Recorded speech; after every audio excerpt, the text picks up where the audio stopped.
Emeric.skyrock.com à côté. Ça fait super plaisir de te retrouver. L'album s'appelle Resurrection, vous pouvez aller le voir. Et là on va parler exactement pour le web, concrètement pour le web, puisqu'il y en a beaucoup qui sont allés télécharger ton album. D'ailleurs big up, hein, t'as été numéro 3. Continue à le faire. Parle-nous un petit peu de cet album, de ce qu'on retrouve dedans. Bah écoute, ça reste toujours des basses soul, R&B, sauf que là j'ai mis un peu plus de son électro, pop électro. Il faut vraiment aller l'écouter et le télécharger, l'acheter, parce que franchement pour moi c'est mon meilleur album. Je l'ai fait en anglais, je me suis permise de le faire en anglais parce que c'est sur internet, donc les gens c'est plus ouvert au monde. Et sincèrement, pour moi, c'est mon meilleur album. C'est le seul album que j'écoute de A à Z sans skipper un morceau. Quoi. Voilà, ouais. Il est vraiment bon. Quoi. Je fais bien la pub ou pas? Il est très bien. L'album, il est là. Moi, je l'écoute en boucle. Hein. C'est pour ça que j'ai voulu te rencontrer aujourd'hui. Je le dis, j'écoute l'album d'Ophélie en boucle en ce moment, Resurrection. Quel rapport tu as justement avec les internautes, puisque tu t'es concentré sur eux, tu as fait un site internet pour parler à eux. Quels sont les retours que tu as depuis la sortie? Depuis la sortie, j'ai vraiment eu que des messages.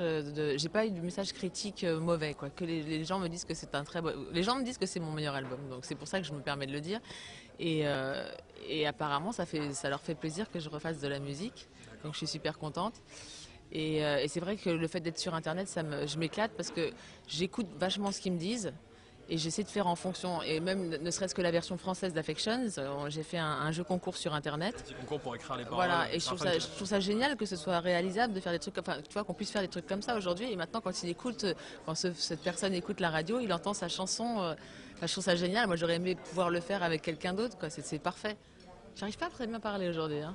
Je te trouve très bien, moi. Je suis un petit peu fatiguée. Je passe un week-end un peu compliqué. Un week-end compliqué, j'ai les horaires, je me lève à 6h du matin, je me couche à 2h du matin, c'est tendu quoi. Ça ne se voit pas, Ophélie. Non, c'est pas pour ça que je dis ça, mais c'est beaucoup de travail d'être là. Oh, merci beaucoup. Qu'est-ce que tu as écouté en gros durant ces dernières années pour t'inspirer pour cet album? Un peu tout, parce que quand je suis en France, je suis sur MTV Base non-stop pour voir les nouveautés et tout ce qui est un petit peu tendance quoi. Et en fait, j'ai habité à New York pendant un an, donc j'étais vraiment au cœur de la bonne musique et du hip-hop. Et tous mes copains qui habitent à New York sont dans le hip-hop, ont des labels super underground, machin. Donc je me suis plus inspirée de l'underground que du commercial. Et il se trouve que l'underground de New York est toujours en avance par rapport à la France. Donc, oulala, ça sent la purée là. Ça sent grave la purée, j'ai chaud. On dirait pas dans un endroit comme ça, mais il y a de la purée à côté. Bon, vous pouvez pas sentir. Bon. Je me suis pas pris comme les Français ont souvent fait, pris un album ricain posé sur la console et dit voilà, on refait la même chose avec des textes en français en mettant j'aime ton flex et ta vibe. C'est vraiment pas conçu comme ça quoi. Tu as toujours été forte là-dessus, aussi bien au niveau des lyrics qu'au niveau des productions, depuis le début de ta carrière. Je pense que tu as toujours eu un temps d'avance et qu'on a eu la chance d'avoir une artiste française qui nous offre un son qui peut tester avec celui des ricains, mais à l'aise. C'est ce que je voulais, en tout cas sur cet album-là, et c'est pour ça que je l'ai produit, encore une fois, c'est parce que je pense que j'aurais apporté ces sons-là à une maison de disques et m'aurait dit, attends, on est en France, quoi, tu vois. Et ça, je peux plus l'entendre, ce truc-là. J'ai envie de faire du vrai son, et j'ai envie que quand je suis avec des copains à New York, que ce soit des mecs très connus et très pointus dans la musique, un Didi ou des gens comme ça, j'ai envie que quand je leur pose ma galette sur leur bureau, ils l'écoutent et qu'ils se disent, waouh, j'ai envie qu'ils fassent comme ça, tu vois, que leur tête, elle bounce. J'ai pas envie qu'ils se disent, ouais, ok, la Frenchie, c'est pas bien. Je vais être fière de mon truc. Et c'est vrai que là, il y a 2 titres qui ont vachement tourné à New York dans les clubs branchés. C'est Talking Shit. Bang bang zoom, I'ma send you off to the moon. Got petrol in your system, got another victim. All up in my ear while you talking shit. Rolling in my phantom, heading to the mansion. Living through a burning while we talking shit. Now you all up in my way, and the shit talking. And I got you by my head. L'industrie du disque, elle a un petit peu changé, tu l'as bien comprise? Ouais. T'as dit le mot. Ah, c'est vraiment la merde. Franchement, comme on dit, entre musicaux sans studio, on a mangé notre pain blanc, quoi. On a vraiment vécu la grande époque de la musique et encore moi je pense que dans les années 70 ça devait être encore plus la folie. Mais grave. Il y a eu des disques d'or, des disques de diamant pour toi, il y a eu des trucs mais c'est pas ça, même les moyens développés sur un album, on avait des millions, c'était ad lib quoi. Même la vidéo pour les clips et tout ça. Voilà, c'était n'importe quoi, puis on avait des coiffeurs, des maquilleurs, des limousines, des machins. Maintenant c'est la guerre. Aujourd'hui je le vois vraiment, je le ressens d'autant plus que quand t'es producteur, c'est mes sous là. Donc là même pour faire des plateaux de promo, faut payer les danseuses, les machins. Enfin, c'est une autre économie, mais c'est super dur. Et même sur Internet, je pense avoir trouvé une solution, une alternative au problème du métier en ce moment. Et finalement, c'est pas rentable, mais c'est plutôt pas mal parce que ça épure le métier, ce qui fait que si t'es pas un vrai artiste, tu peux pas durer. Parce que là où tu fais l'argent aujourd'hui, c'est sur scène. Donc moi, là, demain, je ne répète avec mes musiciens, je commence à répéter. Et c'est là que ça m'intéresse d'aller. Et je trouve que c'est un bon nettoyage naturel. Affections goes 1,000 miles an hour. Got my arms around you, I ain't never letting go. Donc là, ça va faire plaisir aux fans ce que tu es en train de me dire, parce que ça veut dire qu'il y a du live qui est en préparation. Ouais, mais obligatoire. Pas, 1, 2, 3. Pas seulement parce que je veux me rentrer dans mes frais, mais aussi parce que j'ai envie de rencontrer les fans. J'ai envie d'aller voir la tête de mon public. Je ne sais pas du tout à qui je m'adresse aujourd'hui. Je fais de la musique par plaisir, mais j'aimerais bien voir qui l'achète, qui l'écoute, qui l'apprécie. Donc j'ai vraiment envie d'y aller. Et parce que le studio c'est bien, mais on est tout seul, quoi.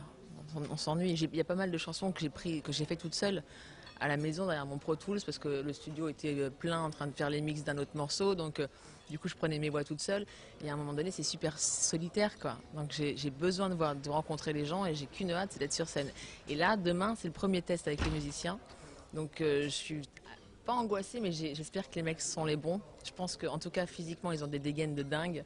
Maintenant il faut qu'ils groovent derrière. Mais le challenge c'est d'arriver à rendre ces morceaux qui sont quand même assez pointus en termes de son et produits, à réussir à leur rendre leur vérité sur scène avec du live. Ça c'est pas facile parce que j'ai pas envie de mettre des samples dans un keyboard, quoi. Je veux que les mecs ils jouent tout en vrai.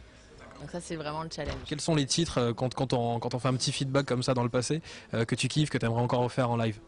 Dieu, pardon, Dieu m'a donné la foi, j'aimerais bien le refaire. Je l'ai fait plusieurs fois dans des émissions, genre gospel ou avec des chœurs d'enfants ou le philharmonique. Et ce morceau-là, même si j'en ai un petit peu marre de le chanter forcément, à chaque fois que je le rechante et que c'est réorchestré, il me plaît.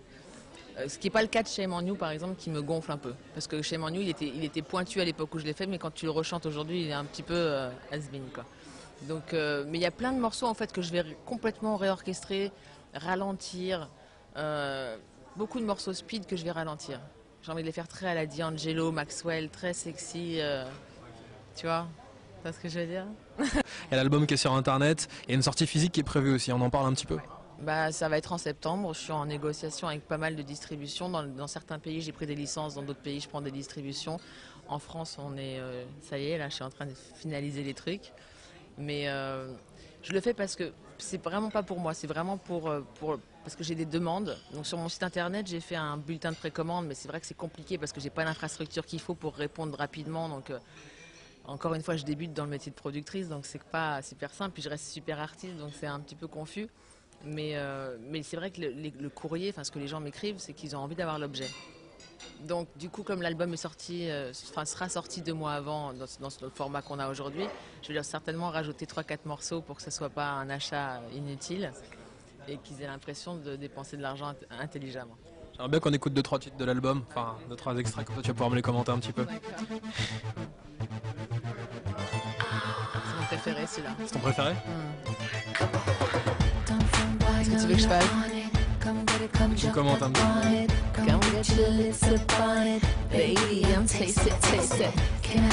J'adore ce morceau. J'ai l'impression que c'est pas moi qui chante. Tu vois, c'est ça le kiff de cet album. C'est que je peux l'écouter en me disant c'est comme si j'avais acheté un truc de Ciara ou de. Je le kiffe. Qu'est-ce que tu veux que je te dise sur ce morceau-là? Quand je l'ai pris, attends, faut que je retire ça parce que je parle très fort. Quand je l'ai choisi celui-là, c'est un morceau qui, ça va, on est sur le net, je peux le dire, qui m'excite. C'est un vrai morceau qui m'excite, il me chauffe ce morceau. Il me donne envie d'aller en boîte et il me donne envie de rentrer faire l'amour après. Voilà, c'est une bonne raison, non? Je pense que c'est une super bonne raison. Voilà. On écoute un autre titre? D'ailleurs, ouais. On va J'aurais dû le mettre à la fin de l'interview. Ah là, on va plus la tenir.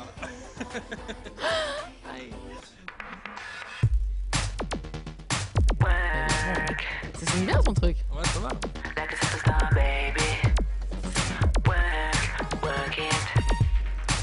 Tu t'entends là? Ça c'est un morceau en fait que... En fait j'ai fait une salle avec Wayne Beckford, des morceaux que j'ai choisis, j'en ai pris 8 ou 9. Et après j'ai rencontré un directeur artistique. Je peux pas dire son nom parce qu'il veut jamais qu'on dise son nom et qu'il reste dans l'ombre. C'est un truc personnel. On ne dira rien. Voilà, mais il se reconnaîtra. Et qui m'a apporté ce morceau-là et Utopia. Mais qui étaient des morceaux, on n'a jamais eu les files de base, les files en séparé, on n'a jamais rien eu. Donc il a fallu retravailler les morceaux sur ce qu'on avait, sur le truc qui avait 5 ans. Celui-là, ça a été une tannée à faire. On l'a fait avec mon frère, on a passé 5 jours. On passe jamais 5 jours sur un morceau, mais on passe genre 6 heures, on fait les voix, bam, après c'est le mix qui est long et c'est tout quoi. Là, celui-là, ça a été une galère, on l'a refait 50 milliards de fois, on a changé, on a accéléré, on a ralenti. Et puis à la fin, voilà, je le trouve vachement bien. Il est super dépouillé, mais il est vachement bizarre quoi. Voilà, fait que les gens ils font ça.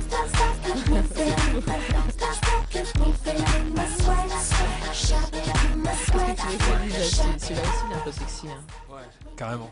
Finalement, tu as répondu à demi-mot à une question que les fans se posent pas mal en ce moment sur internet. Quel sera le prochain single après Affection? Bon, alors voilà, moi, si on pouvait faire, on va pas faire un jeu sur, voilà, mais un sondage, ça m'intéresserait de savoir ce qu'ils en pensent entre Sweatshop et Kidnap. Kidnap, il est sexy et Sweatshop, il est plus pour les clubs. Maintenant, il y a des remixes. On n'a pas encore fait des remixes, donc on peut aussi rendre Kidnap plus club. Enfin, tout est possible, quoi. C'est ce qui est amusant d'ailleurs avec Internet. Donc ça m'intéresse vraiment, si vous pouvez m'aiguiller. Voilà. Ophélie, on arrive à la fin de l'interview déjà. Oh non, je peux rentrer avec toi. Si tu veux, comme ça on écoutera Kidnap. Ouais, alright. Il va se passer des choses. Baby. Non bah écoute, je vais te souhaiter plein de bonnes choses pour cet album, pour ce projet, que tu défends toute seule en plus. Tu as mis tes propres moyens, tu as mis ton temps, ta passion et ça s'entend. Le résultat est bon, tu fais kiffer des milliers de personnes, on ira te voir en live, même si on sait ce que c'est que l'industrie du disque, même s'il n'y a pas 10 millions de ventes comme dans les années 90. Les gens écoutent les sons, ils kiffent et ils viendront te voir. Merci à toi. Faire la bise. $1,000 an hour.